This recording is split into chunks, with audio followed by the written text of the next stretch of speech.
Even as Guyana's major oil find is making headlines in media such as Forbes, Bloomberg, and Yahoo, etc., there is still some way to go before the actual extraction of Guyana's oil begins.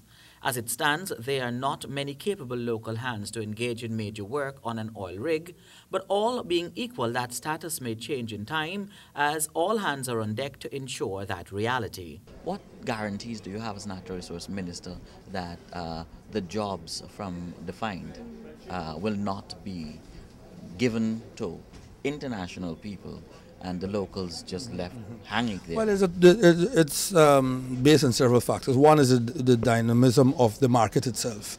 So as we look around Guyana, there are very few people who have the skills. And so it's going to be difficult now, but certainly the University of Guyana is gearing up, the Ministry of Education is working. And we are also speaking with the company about what is called local content, exactly as you said.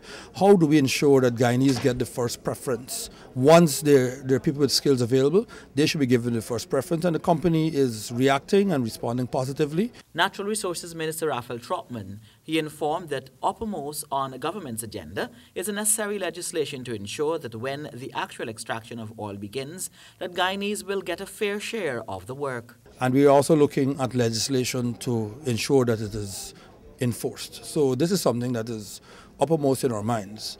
But it's easy to say that 100% of the job should go to Guyanese, but there are probably only about 3 Guyanese in Guyana right now who can actually respond. But in another 3-4 years, the University of Guyana is going to start producing graduates with skills in the oil and gas sector. Meanwhile, the minister also addressed the need to ensure that there is a sovereign well fund to cater to the needs of Guyanese long after the well would have dried up. What about legislation for the sovereign wealth fund? That should be in place as well by December of this year.